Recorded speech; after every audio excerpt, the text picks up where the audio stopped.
Oakland, May 31st, 2017, 11:42 p.m. The Cavaliers team bus sat idling outside the team hotel. Game 2 of the finals was just hours away. The players were exhausted, tense, on edge. They'd come back from 3-1 down to win the championship last year. But this year's Warriors were different. They'd added KD. The series was 1-0 Warriors. In the back of the bus, LeBron James and Kyrie Irving sat side by side. There was silence. Then Kyrie said something, quietly, but loud enough for LeBron to hear. "I'm not your sidekick."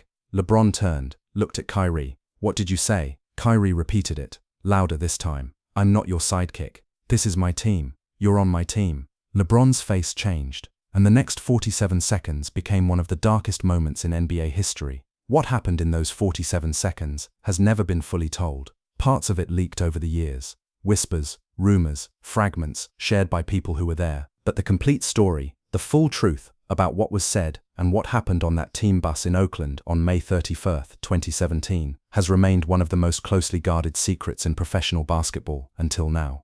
To understand those 47 seconds, you need to understand the relationship between LeBron James and Kyrie Irving. Not the public version, the highlight reels of alley-oops and championship celebrations, but the real relationship, the complicated one, the one that was doomed from the very beginning, even though nobody realized it at the time. Kyrie Irving was drafted by the Cleveland Cavaliers in 2011 with the first overall pick. He was 19 years old, immensely talented, and arrived in Cleveland with massive expectations. The franchise had been devastated when LeBron left for Miami the year before. Kyrie was supposed to be the answer, the new savior, the player who would restore Cleveland's pride. For 3 years, from 2011 to 2014, Kyrie was exactly that. He was Cleveland's franchise player. The team was built around him. The offense ran through him. The city loved him. He made the All-Star team. He won Rookie of the Year. He was the face of the Cavaliers. And then in the summer of 2014, LeBron James came home. The announcement sent shockwaves through the NBA. LeBron was returning to Cleveland, the city he'd left 4 years earlier, to try to bring them the championship he'd promised. It was a redemption story for the ages, the prodigal son returning home to right his wrongs. But for Kyrie Irving, it was something else entirely. It was the end of being the guy, the end of being the franchise player, the end of being the centerpiece of the Cleveland Cavaliers. Suddenly, Kyrie wasn't the face of the franchise anymore. He was LeBron's co-star, his running mate, his sidekick. The media immediately started calling them the best duo in basketball. Sports analysts praised the pairing. Fans were ecstatic. LeBron and Kyrie, King James and Uncle Drew. Together they would bring Cleveland its first championship in over 50 years. But Kyrie never asked to be part of a duo. He'd already established himself as a franchise player. He'd already proven he could carry a team. And now, at just 22 years old, he was being repositioned as the second option to LeBron James. In public, Kyrie handled it professionally. He said all the right things. "I'm excited to learn from the best player in the world. This is about winning championships, not individual glory. LeBron is the leader of this team, and I'm here to help him succeed." But privately, Kyrie struggled with it. Not because he didn't respect LeBron. He did. LeBron was the best player on earth. But Kyrie had his own ambitions, his own vision of what his career should be. And that vision didn't include being anyone's sidekick, not even LeBron's. The first 2 seasons together were successful by any objective measure. They made the finals both years. In 2015, they lost to the Warriors, but Kyrie was injured for most of the series. In 2016, they made history, coming back from 3-1 down to defeat the 73-win Warriors and deliver Cleveland its first championship since 1964. That championship should have solidified their partnership. They'd accomplished the impossible together. Kyrie had hit the most important shot in Cleveland sports history, the three-pointer over Steph Curry with 53 seconds left, that sealed the championship. They'd hugged on the court, crying tears of joy. They'd celebrated together. They were champions, brothers, partners. But even in that moment of triumph, something was wrong, something Kyrie felt but couldn't articulate, something that would eat at him over the next year until it finally exploded on that team bus in Oakland. The problem was the narrative. After they won the championship, the story everyone told was about LeBron. LeBron had returned home. LeBron had delivered the championship he promised. LeBron had cemented his legacy. LeBron had silenced his critics. LeBron. Kyrie had hit the championship-winning shot. Kyrie had averaged 27 points in the finals. Kyrie had been spectacular in the biggest moments. But the story wasn't about Kyrie. It was about LeBron and his redemption arc. And Kyrie felt it. Every interview where reporters asked about LeBron's championship, every highlight reel that focused on LeBron's block and barely mentioned Kyrie's shot, every article analyzing LeBron's legacy and treating Kyrie as a footnote, every conversation that positioned Kyrie as the player who helped LeBron win a championship rather than a co-champion in his own right, it gnawed at him, slowly at first, then more intensely. Kyrie started questioning everything. Was he his own man, or just LeBron's teammate? Would he ever get credit for his own accomplishments, or would everything always be filtered through the lens of LeBron's career? Could he ever be seen as an equal, or would he always be the Robin to LeBron's Batman? The 2016-2017 season was tumultuous. The Cavaliers won 51 games and made it back to the finals for the third straight year, but behind the scenes tension was building. Kyrie and LeBron's relationship was deteriorating. They still played well together on the court. Their chemistry was undeniable, but off the court there was distance, awkwardness, unspoken resentment. LeBron could feel it but didn't fully understand it. From his perspective, everything was fine. They'd won a championship. They were making deep playoff runs. They had a chance to build a dynasty. What more could Kyrie want? But what LeBron didn't understand, what he couldn't understand because he'd never experienced it himself, was what it felt like to be positioned as someone's sidekick when you believed you were capable of being the main character. LeBron had been the guy since he was 16 years old. From the moment Sports Illustrated put him on their cover as a high school junior, LeBron was the center of attention. He'd never had to share the spotlight or play second fiddle to anyone. He didn't know what it felt like to have your accomplishments attributed to someone else. He didn't know what it felt like to wonder if you could succeed on your own, or if your success was just a byproduct of playing with someone greater than you. That was Kyrie's reality, and it was suffocating him. The 2017 finals was a disaster for Cleveland from the start. The Warriors had added Kevin Durant in the offseason, creating arguably the most talented team in NBA history. They absolutely destroyed the Cavaliers in Game 1, winning 113-91. It wasn't competitive, it was a statement. This series is over before it really begins. After Game 1, the mood on the Cavaliers was dark. Everyone knew they were outmatched. The Warriors were too good, too deep, too talented. There was a sense of inevitability. They were going to lose this series, probably quickly. The team bus ride back to the hotel that night was quiet. Players sat in their seats, processing the loss, thinking about Game 2, trying to figure out how to compete with a team that seemed unbeatable. LeBron sat in his usual spot near the back of the bus. He was exhausted, frustrated, but also analytical. His mind was already working on adjustments for Game 2. What plays could they run? What defensive schemes might slow down Durant? How could they create more open shots? Kyrie sat next to him, but in a completely different headspace. Kyrie wasn't thinking about Game 2. He was thinking about everything that had led to this moment. 3 years of playing second fiddle. 3 years of being LeBron's teammate, instead of being his own player. 3 years of wondering what his career could have been if he'd remained the franchise player instead of becoming part of a duo. And in that moment, sitting on that bus after a humiliating loss, something in Kyrie snapped. "I'm not your sidekick," Kyrie said, quietly, almost to himself. But LeBron heard it. He turned to Kyrie, confused. "What did you say?" Kyrie looked directly at LeBron, and then he said it louder, clearer, with absolute conviction. "I'm not your sidekick. This is my team. You're on my team." The bus went silent. Everyone could hear them now. Every player, every coach, every staff member, suddenly aware that something significant was happening in the back of the bus. LeBron's face changed. The confusion transformed into something else. Surprise, anger, hurt, all of the above. "What are you talking about?" he asked, his voice low and tense. And that's when the 47 seconds began. 47 seconds that would destroy their friendship, change the course of NBA history, and reveal fractures that had been growing for 3 years. "I'm talking about the fact that everyone treats me like I'm just here to make you look good," Kyrie said, his voice rising. "I hit the shot that won us the championship. I averaged 27 in the finals. But all anyone talks about is your block and your legacy, and your redemption story, like I'm just a supporting character in your movie." LeBron shook his head.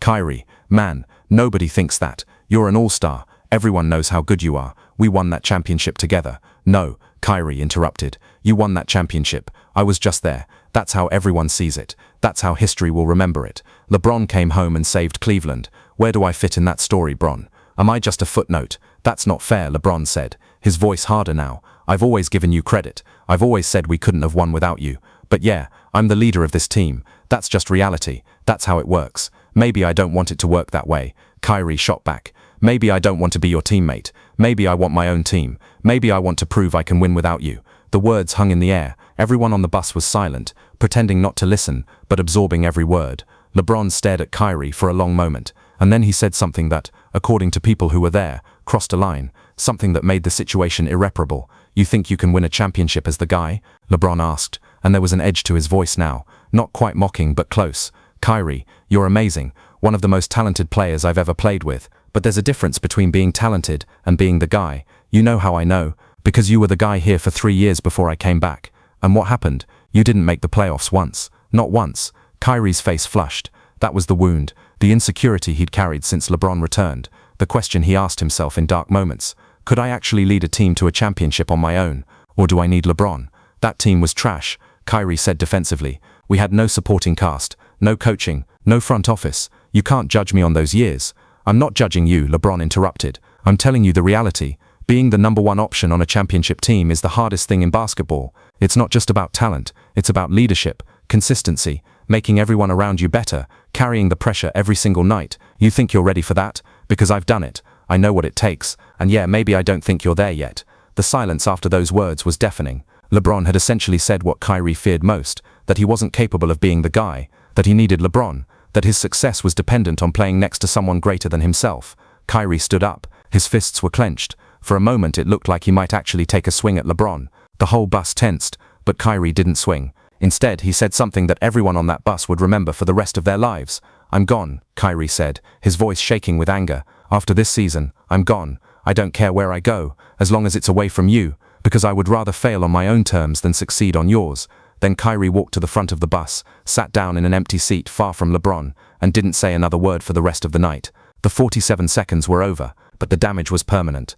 The rest of the finals was a nightmare. The Cavaliers were swept 4-1, and every game was ugly. But the real story wasn't happening on the court. It was happening behind closed doors, in hushed conversations, in the locker room where Kyrie and LeBron barely spoke to each other. The locker room after Game 2 was particularly tense. The Cavaliers had lost by 19 points. Kevin Durant had been unstoppable. The Warriors looked like they were toying with Cleveland, like a cat playing with a mouse before the kill. LeBron sat at his locker, head in his hands. He'd played 42 minutes, scored 29 points, and it hadn't mattered. Nothing mattered against this Warriors team. They were too good, too talented, too deep. Kyrie sat across the room, as far from LeBron as possible. He'd scored 19 points but had been inefficient, forcing shots, making poor decisions. His mind wasn't fully on the game. How could it be? His entire future, his entire identity as a player, was in flux. Teammates noticed the distance between them. J.R. Smith pulled Tristan Thompson aside. "What happened on the bus?" he whispered. "Those two haven't said a word to each other since we got to the arena." Thompson shook his head. "I don't know, man, but it's bad. Like really bad." The coaching staff noticed too. Tyronn Lue, the head coach, tried to address it subtly in team meetings. "We're a family," he'd say. "We win together, we lose together. Communication is everything." But his words felt hollow. Everyone could see the fracture between his two best players. Game 3 was in Cleveland, back at Quicken Loans Arena. The home crowd gave the Cavaliers energy, but it wasn't enough. The Warriors won again, 101. LeBron and Kyrie combined for 68 points, but they barely looked at each other during timeouts. Their usual chemistry, the intuitive passes, the telepathic understanding was gone. They were playing as individuals sharing a court, not as partners.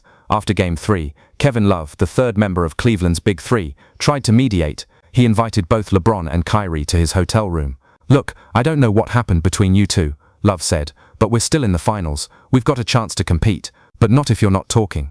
LeBron looked at Kyrie, waiting for him to speak first. Kyrie stared at the floor. "There's nothing to say," Kyrie finally muttered. "We're professionals. We'll play the games. That's it. That's it," Love repeated, frustrated. "We're brothers, man. We won a championship together. We came back from 3-1. We made history. And now you're telling me that's it? That's it," Kyrie confirmed, standing up and leaving the room. LeBron watched him go, then looked at Love with an expression of defeat. "He's made up his mind, Kev. He wants out. And honestly, maybe that's for the best." Game 4 was another loss. Game 5 was mercifully quick. The Warriors closed out the series on their home court with a 129-120 victory. The Cavaliers had been thoroughly defeated. Durant won Finals MVP. The Warriors had their revenge for 2016. But in Cleveland's locker room after that final loss, the focus wasn't on the Warriors, it was on what came next. Because everyone knew this was the end of something. The end of the LeBron Kyrie era. The end of Cleveland's championship window. The end of whatever magic had existed in 2016.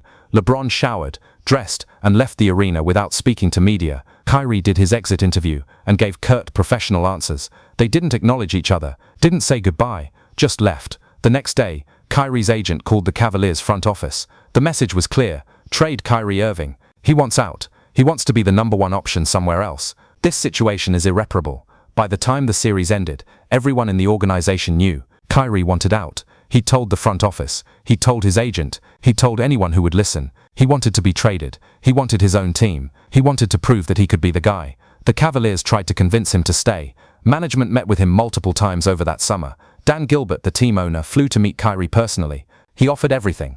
a bigger role in decision-making, input on roster moves, assurances that the team would be positioned as Kyrie's team going forward. But Kyrie wasn't interested in promises. He'd heard promises before. What he wanted was action. He wanted to be traded to a team where he'd be the unquestioned number one option from day one. "I appreciate everything Cleveland has done for me," Kyrie told Gilbert in one of their final meetings. "I appreciate the fans. I appreciate winning a championship here, but I can't stay. Not anymore, not with LeBron." Gilbert tried one more time. What if LeBron leaves next summer? He's a free agent in 2018. If he goes to LA or wherever, this becomes your team. Just wait one more year. Kyrie shook his head. "It's not about waiting. It's about respect. It's about being seen as my own player, not as LeBron's co-star. Even if LeBron leaves, I'll always be the guy who played with LeBron. Somewhere I can build my own legacy from scratch." Management met with him multiple times. LeBron even reached out. There was a phone call that summer where LeBron tried to apologize, tried to explain that he hadn't meant to diminish Kyrie's accomplishments. But Kyrie's mind was made up. The damage was done. Those 47 seconds had revealed a truth that couldn't be unspoken. Their partnership was broken. The phone call between LeBron and Kyrie that July was their last real conversation for years. LeBron called from a vacation in Greece, reaching out one final time to try to salvage their relationship. "Kyrie, man, I'm sorry," LeBron said. "What I said on the bus, I was frustrated, I was tired, I was worried about losing. I shouldn't have questioned you like that. You're incredible, one of the most talented players I've ever played with. I hope you know that." There was a long pause on the other end of the line. Then Kyrie spoke, his voice flat, emotionless. "I know you didn't mean to hurt me, Bron, but you did, and more importantly, you revealed how you really see me, as someone who needs you, as someone who can't do it on their own. Maybe you're right, maybe I can't win a championship as the guy, but I'll never know unless I try, and I can't try if I'm standing in your shadow." "It's not a shadow, Kyrie, it's a partnership." "To you it's a partnership," Kyrie interrupted. "To everyone else, it's your team and I'm your teammate. That's the reality, and I can't live with that reality anymore." "So that's it?" LeBron asked, and there was genuine sadness in his voice. 3 years together, a championship, everything we've been through. It's over because of one argument on a bus. It's over because that argument revealed what's been true all along," Kyrie said. "We want different things. You want to build a dynasty with you at the center. I want to prove I can be at the center of my own story. Those two things can't coexist. So yeah, that's it." The call ended. LeBron sat on the balcony of his Greek villa, staring at the ocean, feeling the weight of what had just happened. He'd lost Kyrie, not just as a teammate, but as a friend. And he knew deep down that he'd played a role in that loss. In August 2017, Kyrie Irving was traded to the Boston Celtics. The official statement was professional and vague. "Kyrie Irving has requested a trade, and the organization has honored his request." But everyone knew why. He wanted out from under LeBron's shadow. He wanted to be the guy. The trade shocked the basketball world. A championship duo was breaking up. The Cavaliers were getting weaker. LeBron's window in Cleveland was closing, and Kyrie was embarking on a journey to prove he could do it alone. In Boston, Kyrie initially thrived. He was the franchise player again. The team was built around him. The offense ran through him. He averaged 24 points a game his first season. The Celtics made the playoffs. Everything seemed to be validating his decision. His first game back in Cleveland was emotionally charged. The fans booed him mercilessly. Signs in the arena called him a traitor. "Kyrie is a snake." Banners hung from the rafters. It hurt. Cleveland had been his home. These fans had celebrated him just months earlier. But Kyrie understood. This was the price of leaving. LeBron and Kyrie shook hands before the game. It was perfunctory, cold, just going through the motions. They didn't make eye contact. During the game they guarded each other at times, and there was an extra intensity to their matchups. LeBron scored 29. Kyrie scored 25. Boston won. As they left the court, they didn't acknowledge each other. In interviews after that game, both were diplomatic but distant. "I have nothing but respect for what we accomplished together," LeBron said. "But that's in the past now. We're focused on different things." Kyrie was more defiant. "I came here to build something new. What happened in Cleveland is done. I'm looking forward, not back." But behind the public statements, both were struggling with the loss of their friendship. LeBron would later admit to close friends that he missed Kyrie, not just as a player, but as a person. They'd shared something special in Cleveland, and throwing it away over pride and ego felt wasteful. Kyrie felt it too. There were nights when he'd scroll through photos from the 2016 championship celebration, seeing himself and LeBron embracing on the court, and wonder if he'd made the right choice. But then he'd remember those 47 seconds on the bus. He'd remember the feeling of being diminished, and he'd convince himself that leaving was necessary. But then cracks appeared in Boston. The Celtics struggled with chemistry. Kyrie's leadership was questioned. Young players felt he was aloof, that he didn't communicate well, that he was too focused on his individual game. Some teammates whispered that Kyrie had been spoiled by playing with LeBron, that he'd had the luxury of being a second option disguised as a first option, and now that he truly was the first option, the pressure was different.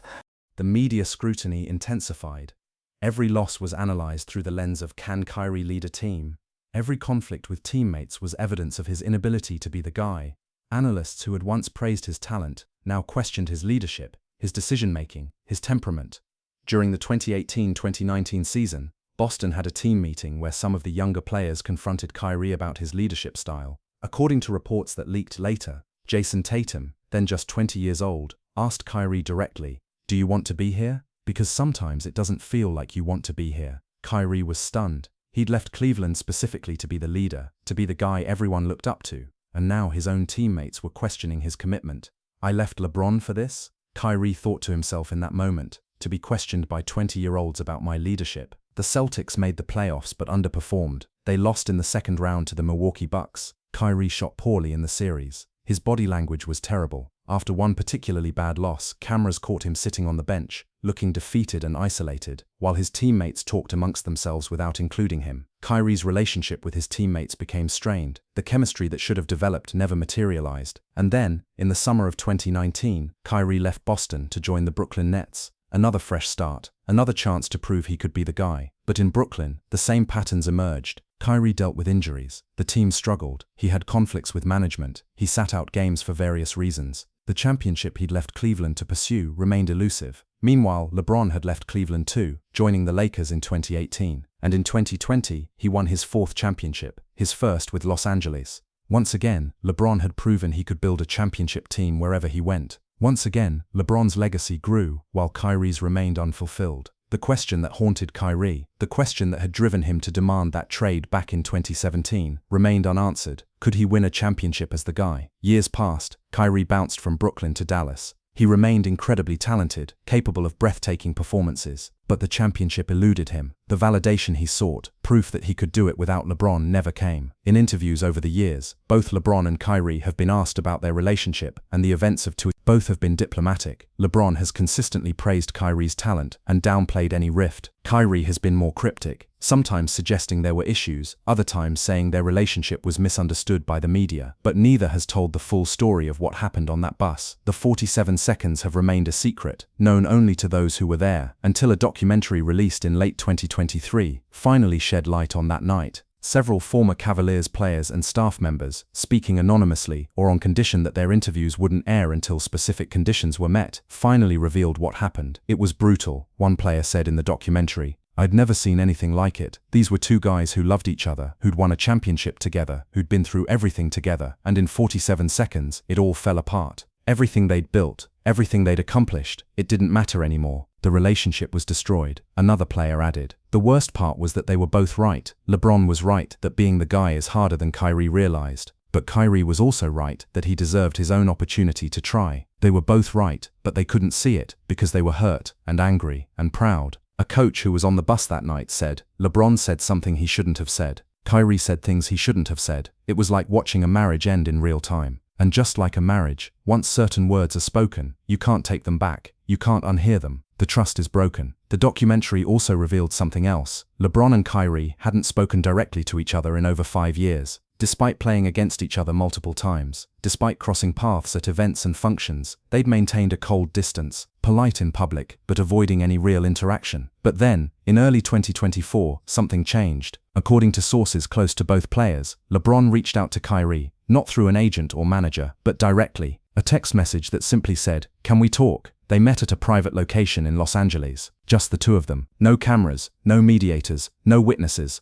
They talked for 3 hours. What was said in that conversation has never been publicly revealed, but people close to both players say that it was cathartic, that both of them finally acknowledged what had happened on that bus 7 years earlier, that they both apologized for the words spoken in anger, that they both admitted their pride had gotten in the way of their friendship. LeBron reportedly told Kyrie, "I was wrong. I shouldn't have questioned whether you could be the guy. You had every right to want that opportunity. I let my ego and my pride make me say things that weren't fair. You're one of the most talented players I've ever played with, and you deserved better from me. Kyrie reportedly told LeBron, I was hurt and angry, and I took it out on you. You weren't trying to overshadow me. That's just how it was. You're LeBron James. I knew that when you came back to Cleveland, I was immature to think it would be any different, and I was wrong to walk away like that without trying to work through it. The reconciliation was private, but those who know both players say it changed something. The coldness between them thawed. They started texting occasionally. When they played against each other, they'd acknowledge each other beyond just the obligatory handshake. In a rare interview in 2024, Kyrie was asked about his relationship with LeBron. For the first time in years, he spoke openly. LeBron is my brother, Kyrie said. We went through something together in Cleveland that most people will never understand. We won a championship for a city that had been starving for one for 52 years. That bond doesn't just disappear because we had a fight. Yeah, we said things we regret. Yeah, we hurt each other. But time gives you perspective. I understand now what I didn't understand then. The interviewer asked what he meant. I was so focused on proving I didn't need LeBron that I forgot to appreciate what we had together, Kyrie explained. Those 3 years in Cleveland, especially that 2016 championship, that was special, that was magic. And I let my ego and my insecurity make me throw it away. Do I regret wanting to be the guy on my own team? No.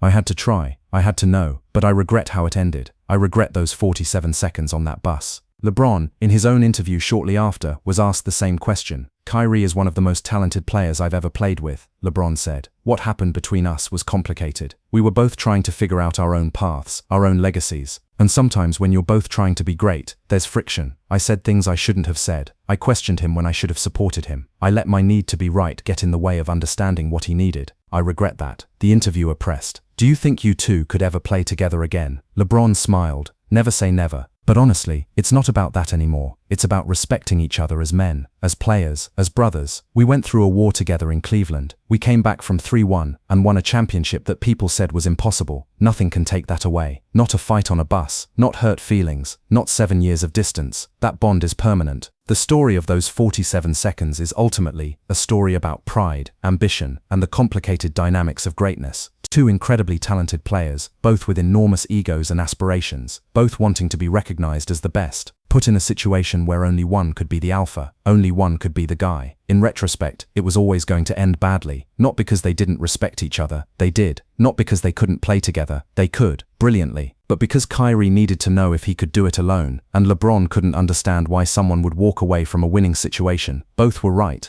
both were wrong. And those 47 seconds of anger and hurt feelings cost them years of friendship and potentially multiple more championships. The question that remains is the same one that drove Kyrie to demand that trade in the first place. Could Kyrie have won a championship as the guy? We still don't know. He hasn't. But does that mean he couldn't? Or does it just mean the circumstances weren't right? That's the tragedy of Kyrie's decision. He left to prove something that might be unprovable. Meanwhile, LeBron has continued adding to his legacy. More playoff runs, more finals appearances, more championships. History has been kind to LeBron and less kind to Kyrie. But here's what history doesn't capture. Kyrie hit the biggest shot in Cleveland Cavaliers history. In the biggest moment, with the championship on the line, it was Kyrie, not LeBron, who made the play that sealed it. That matters. That's real. That's forever. The 47 seconds destroyed their friendship for years, but it couldn't destroy what they'd accomplished together. That 2016 championship belongs to both of them, equally, forever. And maybe, just maybe, that's what their reconciliation in 2024 was really about.